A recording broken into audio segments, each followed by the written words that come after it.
Researcher Notes. Welcome to the channel, Research Diary. Here we will share the most amazing and inexplicable stories that happen to ordinary people, but at the same time went beyond the usual understanding of reality. We will share with you the most mysterious and inexplicable stories that change the way we see the world. Each story is unique and filled with an atmosphere of mystery. We will try to explore each story by analyzing details and looking at possible explanations. Exploring the Matrix failure. Stories about events that happen to people but are not supposed to happen in the real world.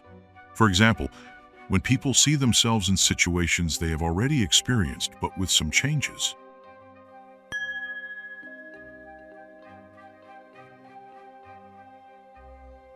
When it comes to knowing languages, there are often interesting moments. For example, a girl once told a story about how she heard a language that seemed completely foreign to her, but sounded like her mother tongue. It reminded me of an incident from my childhood, when my parents took me to a theater where the play was in Tatar. Although I have absolutely no knowledge of this language, headphones with simultaneous translation into Russian were provided in the hall.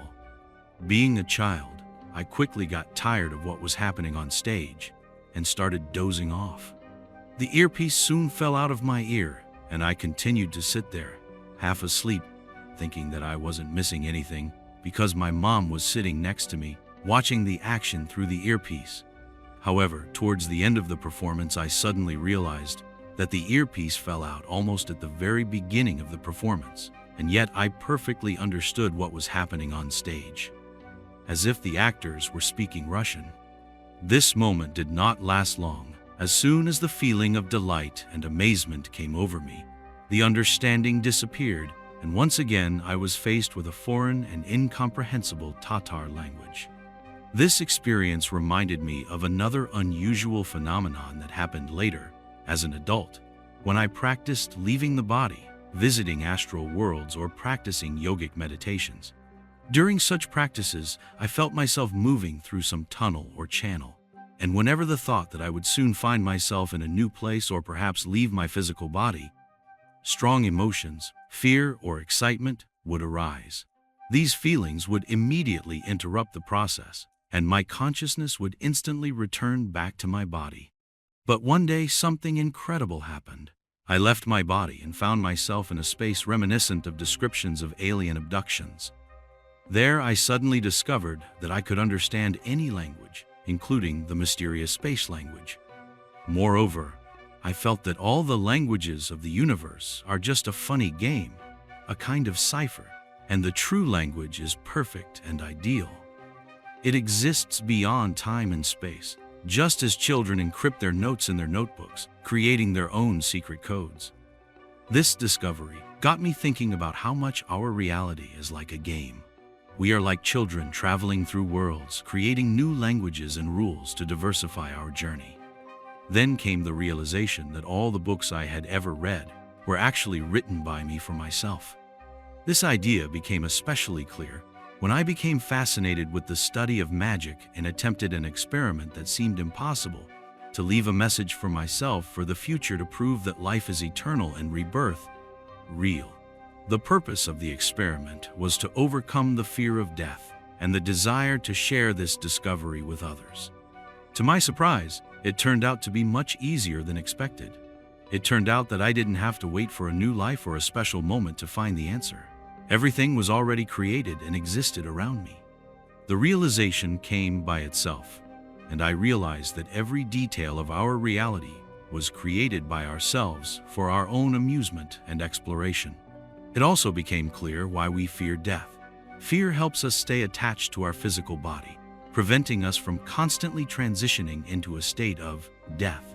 Without fear, we might leave this world too easily. So it is important to value and accept it as part of our experience. Even Castaneda said that fear is a useful ally to help maintain balance. Another interesting observation has to do with yoga and meditation. Dmitry Puchkov once mentioned that a lot of people who are into these yoga practices do it wrong, which leads to physical injuries. They end up in hospitals with all sorts of spinal curvatures, for example, and 50% of them do it right, and then they end up in a mental hospital, where they have to rehabilitate themselves to earthly life. T here is already a great cartoon from the studio about this.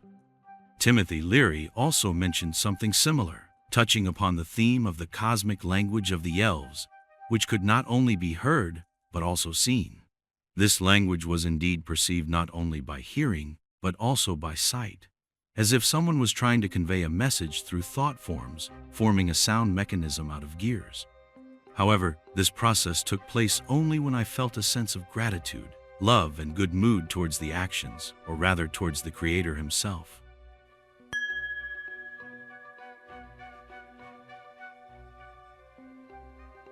In the late 1970s, as a little girl of 7, I once woke up in the middle of the night with a strange feeling that someone was watching me. When I opened my eyes, I saw a man standing right in front of me. He was incredibly tall, almost reaching the ceiling, which we had about 3 meters high. His arms were folded at his waist, and his legs were spread wide.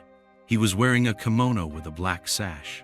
Panic gripped me, and I quickly closed my eyes, hoping the vision would disappear. But when I dared to open them again, the man was still standing there. After a while, he vanished into thin air. Interestingly, the man looked exactly like Bruce Lee. In those years, I had never seen any of his movies, so I had no way of knowing what he looked like. Decades have passed, but I still remember that incident and can't forget it.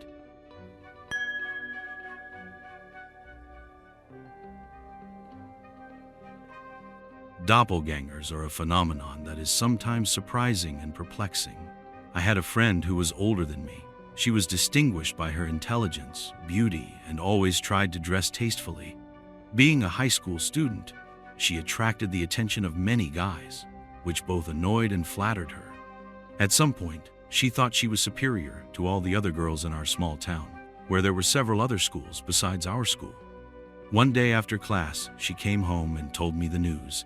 A girl who looked remarkably like her had transferred to our school. My friend was uncomfortable with her copy, thinking that she was not refined and elegant enough. Indeed, I remembered a girl from another school who resembled my friend in appearance, the same height, facial features, manner of hairstyling and makeup. However, her behavior was very different. She was more loose and rude than my friend, acting more like a boy. When we met a copy, she would usually snicker and turn away as she passed by.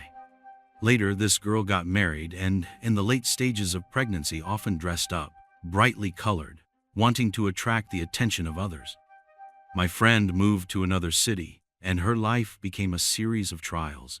She never aspired to become a wife or mother, even though she had every chance to succeed. Her beliefs and principles did not allow her to compromise for family life. Also, I often found old photographs dating back to the pre-revolutionary period and noticed striking similarities between these people and my relatives. One-to-one coincidences were striking. I would find images that could have belonged to my aunt, husband, cousin, grandmother, son, uncle. Showing these images to relatives, I saw their genuine surprise. For example, my aunt was so similar to the Swan Princess from Vroubel's painting that her colleagues at work jokingly asked her if she had modeled for the artist. She always answered with humor, confirming that it was obvious without further ado. My aunt was passionate about art, collected illustrations and notes on artists, and was also quite good at drawing herself.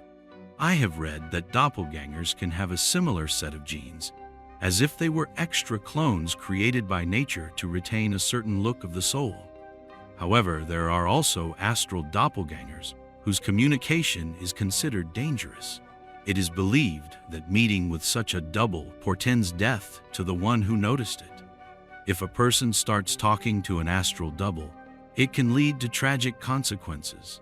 The story goes that Empress Catherine the Great encountered her own astral double and died of a stroke shortly thereafter.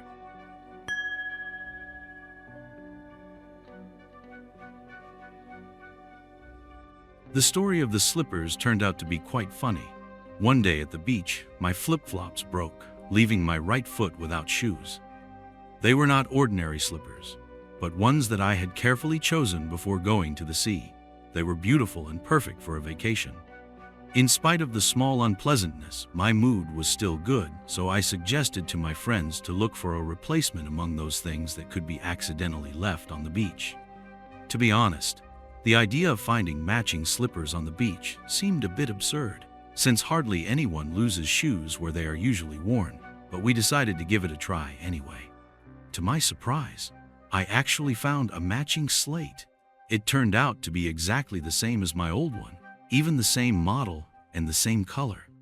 True, the size was a little bigger than I needed, but out of joy, I hardly noticed it. I ended up wearing these slates for the rest of my vacation, and they became a kind of symbol of that summer.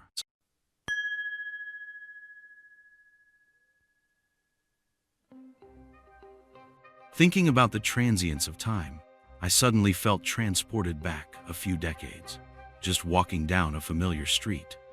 It seemed as if time had gone back to the 1970s. It smelled like that, as if the atmosphere itself reminded me of those days when I was only 10 years old. My eyes involuntarily searched for the brightly colored slogans and banners that had long since disappeared from the streets, although my memory still preserved their images. We only settled in this city in the mid-1990s, so I don't know what it was like before, but I often feel a sense of fading and hopelessness, especially when a light fog envelops the city. At such moments, there is an unsettling feeling that it will all soon come to an end. The buildings will crumble, the streets will be deserted, the future will disappear. This feeling was particularly acute once in Chusovi, where my son and I went to a rehearsal of his music group in an old club. The very smell and spirit of the late 1960s was preserved there, and there was even a profile of Lenin above the stage. These traces of the past continue to exist around us, despite the lack of museums dedicated to those times. Another strong impression was left by my first trip to the Open Hearth factory when I applied for a job there in the late 1990s. Then I learned about the existence of an underground narrow-gauge railway, which used to transport charge for loading into the furnaces. This work used to be done by horses, but I had no idea about this fact. However, being in some strange, stunned state, I distinctly heard the roaring of horses, thinking that I had completely lost my mind. The Martinsky factory was closed in the early 2000s, depriving the city of its main enterprise. Only the museum with the exhibit of the famous Lisvensk helmet and the facade of the factory remained unchanged since its foundation. These memories reminded me again of how fragile and changeable our perception of time is, and how easily it can take us to the past, leaving behind the present.